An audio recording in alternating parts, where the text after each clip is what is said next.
Martine Savaria, experte en harmonie familiale. Je suis aujourd'hui avec Mathis Cochot. On va continuer notre vidéo. Tantôt, on a parlé, ou si vous avez vu la première vidéo qui était plus longue, on n'a pas donné tant de conseils que ça. On n'a pas été si précis. C'est pour ça qu'on a décidé de vous en faire une autre avec plus de conseils, plus précis, et ça va être vraiment du pratico-pratique. Donc, Mathis et moi, on s'est assis et puis on a discuté un peu de qu'est-ce qu'on pouvait vous donner comme conseil. Donc, Mathis, quel est le premier conseil que tu pourrais donner aux parents pour diminuer le temps d'écran, pour mieux gérer le temps d'écran, pour diminuer les crises, diminuer les colères des enfants et d'emmener plus d'harmonie dans la famille? Ouais. Une chose qui est très commune en fait à toutes les consoles maintenant, puis aussi au PC, au Mac, même sur tablette maintenant on peut utiliser cette technique-là, c'est le contrôle parental. Oui. Souvent on passe un petit peu à côté, soit parce qu'on ne sait pas le programmer, on ne sait pas le configurer, ou soit parce que au final on le configure mal, ou voilà, il passe un petit peu à côté, on croit que ça sert à rien, alors qu'en fait ça fait une super bonne job. Okay. Donc je te donne l'exemple, il y a une console qui s'appelle la Switch qui est du Nintendo, puis en fait avec le contrôle parental on est capable à distance de contrôler, de savoir combien de temps l'enfant a passé sur la console, que ce soit sur la télé ou sur la console, parce que ça fait console portable aussi. Donc le temps qu'il a passé, quel jeu il a joué, etc. etc. Puis ça permet de... C'est pas juste en fait un contrôle parental pour empêcher d'acheter des choses en ligne, même si on peut le faire aussi, et c'est important parce que les microtransactions maintenant font partie intégrante des jeux vidéo, pas tous, mais dans beaucoup de jeux vidéo, donc ça peut être difficile aussi à gérer pour un parent. Mais donc on peut voir tous ces paramètres là et on peut venir bloquer en fait, on peut venir, voilà, il a atteint son 2 heures, je le bloque, il pourra plus jouer avant la semaine prochaine ou autre, avant que je le débloque. Donc ça c'est quelque chose déjà qui peut être vraiment intéressant, c'est le contrôle parental. Si vous ne savez pas l'utiliser, la plupart des consoles ou sur PC ou sur Mac, vous avez juste à faire une mini recherche sur internet, vous mettez contrôle parental, PS4 ou Switch ou autre, et vous allez voir vraiment c'est super bien expliqué, et généralement c'est quand même assez simple. Parfait. Premier point. Un grand plaisir. Donc on a un autre conseil que je vous recommande vraiment de mettre en pratique, qui est un peu moins évident, mais c'est de faire des pauses régulièrement pendant une durée de jeu qui est longue, c'est-à-dire plus de 45 minutes ou une heure. C'est d'instaurer des moments de pause. Alors, un moment de pause, c'est quoi? C'est pas juste je vais aux toilettes, d'accord? Bien que c'est important, parce parfois... que oui, on parlait, mais on disait souvent nos enfants quand ils sont en train de jouer, ils oublient qu'ils ont faim, ils oublient qu'ils ont envie, ils oublient qu'ils ont chaud, et une fois qu'ils s'arrêtent, là, tous ces besoins-là apparaissent. Oui, exactement, tout à fait. On est tellement plongé dans le jeu et captivé que oui, effectivement, on peut vite oublier ses besoins. Donc le fait de faire une pause, c'est je me lève, je vais bouger un peu, ça peut être je vais courir un peu dans le jardin, ça peut être juste marcher dans la maison, mais vraiment faire une pause, ça n'a pas besoin d'être une pause d'une demi-heure, mais juste déjà une pause de 2, 3, 5 minutes, voire 10 minutes, c'est déjà génial, ça repose les yeux, le cerveau, puis ça permet de bouger un peu les articulations, faire bouger les fibres musculaires, on disait dans notre vidéo qu'ils ont tendance à être crispés beaucoup. Et aussi peut-être les faire respirer. Parce que moi, je vois mes garçons dans l'énervement du jeu, ils viennent les mains moites, puis ils oublient de respirer. Oui, ils oublient de respirer complètement. Donc, de prendre des grandes bouffées d'air. Dehors, c'est encore mieux, mais au pire, dans la maison... Exact. Puis d'ailleurs, à ce sujet, tu parles de respiration. Je vais vous donner un petit exercice de respiration qui est hyper simple, vraiment accessible, que ce soit pour l'enfant ou pour le parent. Ça peut être pratiqué avec l'enfant, ça dure... 15 secondes, entre 15 secondes et 1 minute. Donc déjà c'est hyper accessible. Donc c'est un exercice de respiration que j'appelle le 6-3-6. Donc pourquoi 6-3-6? Parce que je vais inspirer pendant 6 secondes, je maintiens poumon plein pendant 3 secondes et j'expire pendant 6 secondes. Donc 6-3-6. Okay. Puis ça va permettre, alors on peut le faire, donc ça fait 15 secondes en tout, puis on peut le faire une fois, 2 fois, 3 fois, 5 fois, 10 fois d'affilée. Mais ça va vraiment permettre en fait de calmer au niveau émotionnel, ça va permettre de calmer le système sympathique, donc qui est un peu le système qui nous met en action, en réaction. Ça va permettre de calmer ça, puis ça va permettre d'éclaircir aussi beaucoup le mental. Okay. Donc ça, c'est vraiment intéressant. C'est un exercice qui paraît vraiment débile et complètement... Puis il y a même une application, il me semble que c'est Respirolax, qu'on peut... Oui. J'avais déjà utilisé ça avec mes garçons, que la petite bulle monte, on inspire, la petite bulle descend, on expire et on suit ça. Oui. Et les enfants aiment ça, ça fonctionne super bien. Exact. Et puis c'est accessible, c'est simple à comprendre. C'est une application. Respirolax, et ils font aussi la cohérence cardiaque dans Respirolax, qui est un autre super bel outil que vous pourrez aller regarder. Ça, cohérence cardiaque, c'est génial.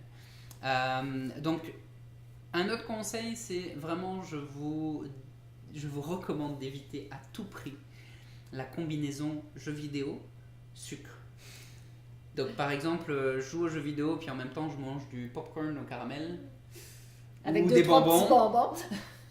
C'est vraiment, comme on l'a dit tantôt, quand on joue aux jeux vidéo, on est pris dedans, on est pris dans l'histoire, on est pris dans l'action, on est pris dans tout un tas de choses. Donc on n'est pas là, on n'est pas présent à nous-mêmes. Et donc à ce moment-là, si vous rajoutez du sucre là-dedans qui est hyper addictif aussi, vous allez voir, ça va être la galère à le coucher le soir, il va être hyper excité après, il va être de mauvaise humeur, agressif au possible. C'est vraiment une combinaison à bannir, sucre et jeux vidéo, c'est vraiment à bannir. Et puis ce qui est dommage, c'est que au-delà de juste manger des bonbons, dans toute l'alimentation, ou presque, il y a vraiment de plus en plus de sucre partout. L'air de rien, un petit jus Oasis, et plus la quantité de sucre dans ce jus-là est plus grande que la quantité qu'on devrait prendre par jour. C'est ça, exactement. Puis c'est de plus en plus de sucre raffiné, donc avec absorption très très rapide. Puis c'est aussi de plus en plus il y a beaucoup d'études qui prouvent que le sucre raffiné, le sucre blanc, est plus addictif que la cocaïne. Okay. Donc c'est à se poser des questions. Ouais, c'est ça, c'est vraiment à faire attention. Autre chose que je voulais vous amener aussi, c'est que après une longue session ou une courte session de jeux vidéo, ce qui est hyper important pour l'enfant, ça va être de sortir à l'extérieur. Pourquoi ? Parce qu'on joue dans un espace qui est confiné, dépendamment de la grandeur du salon, mais quand même confiné.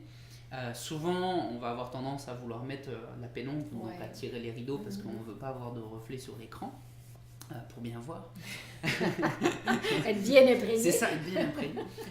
Donc, ce qui fait que le champ visuel se réduit, au niveau de l'activité cérébrale, ça se réduit à un certain type de pensée, etc.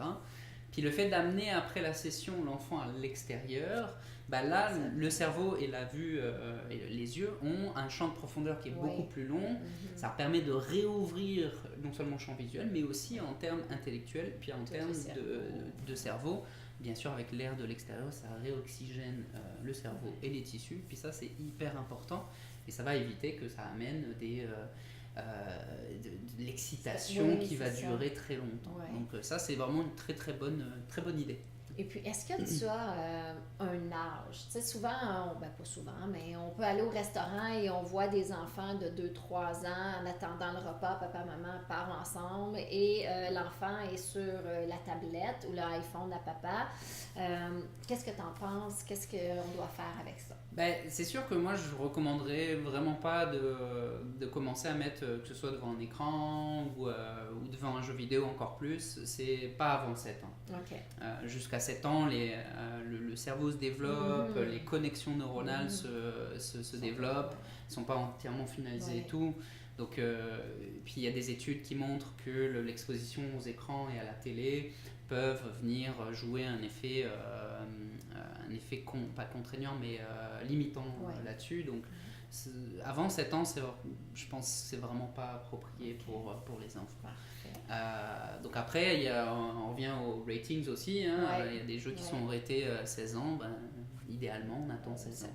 Ou à la rigueur, 15 ans et demi.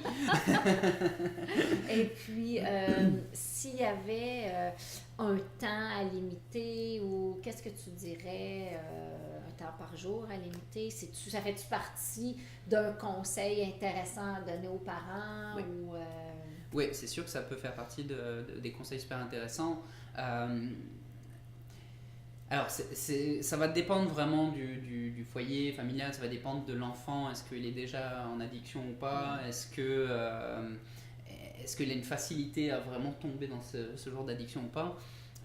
Mais c'est sûr que si on regarde grosso modo 3 heures, 5 heures, 7 heures par semaine, c'est déjà très conséquent.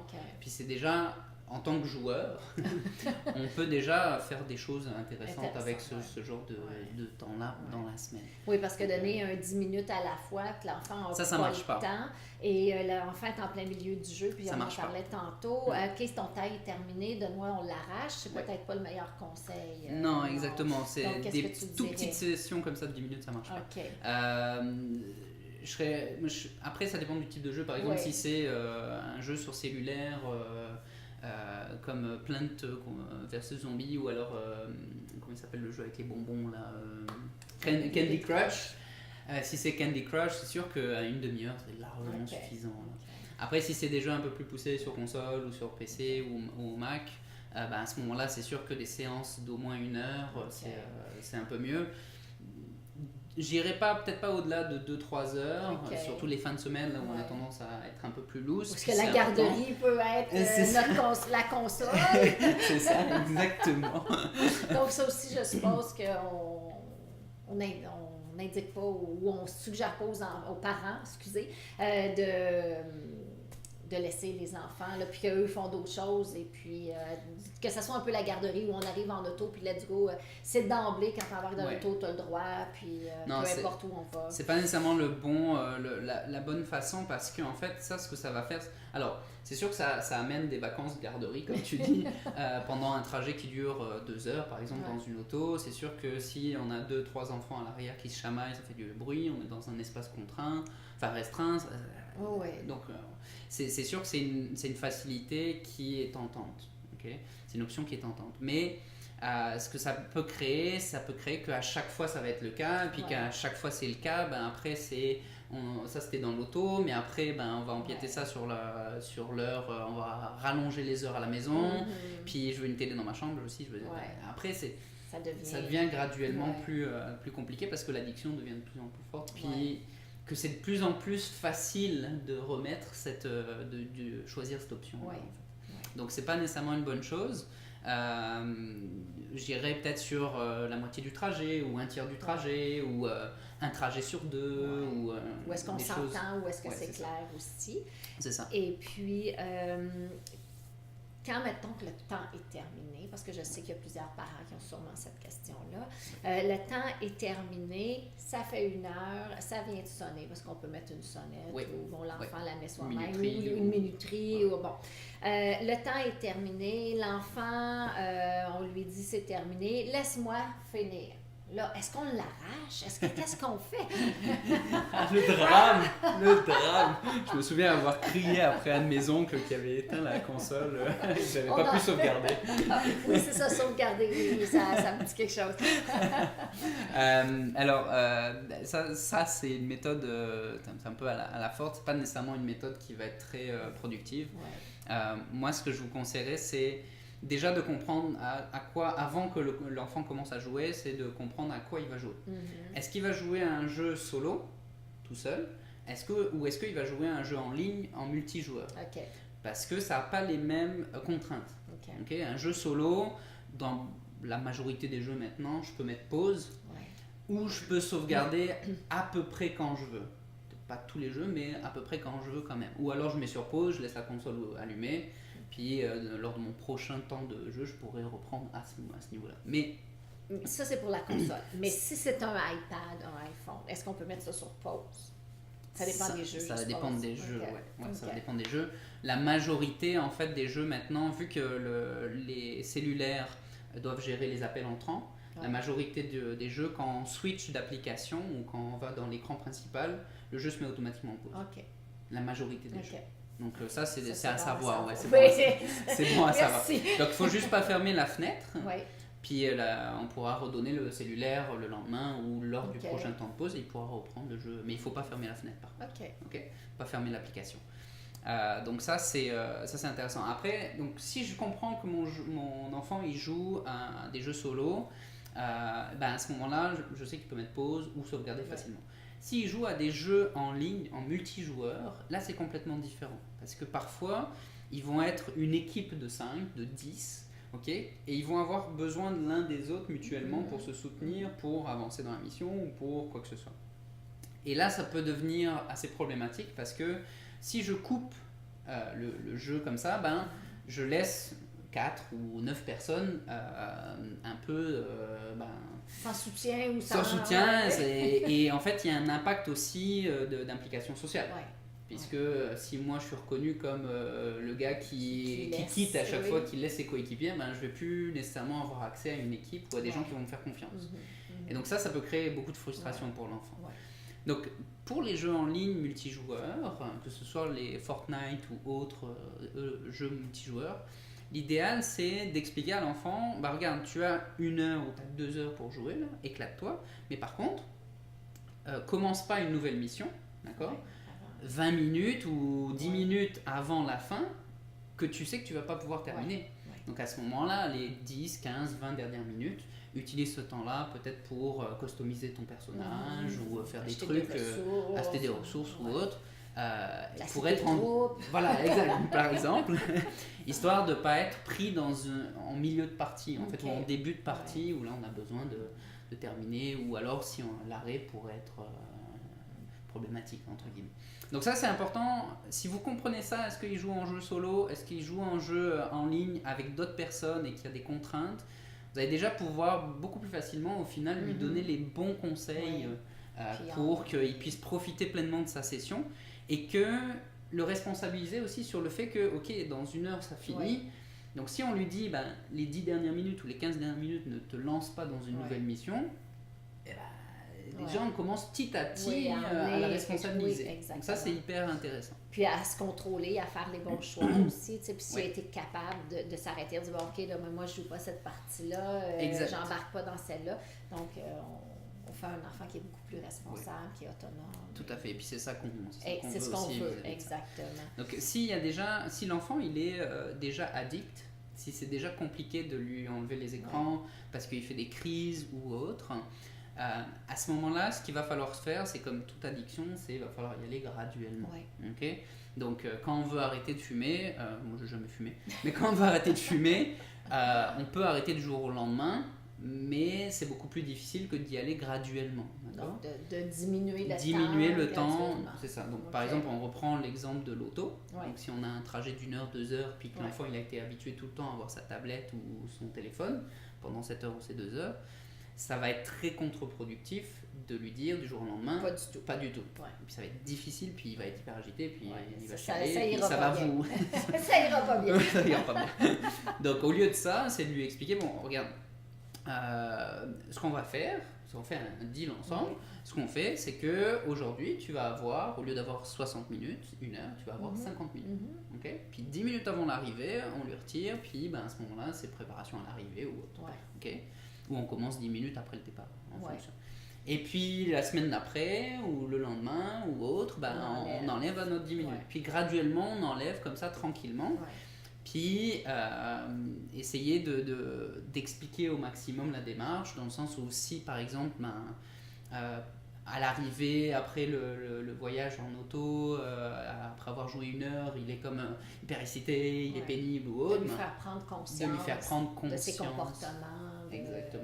Comment est-ce qu'il est, regarde. Puis on fait un test, on va faire ça, on va voir comment ça fonctionne, puis, etc.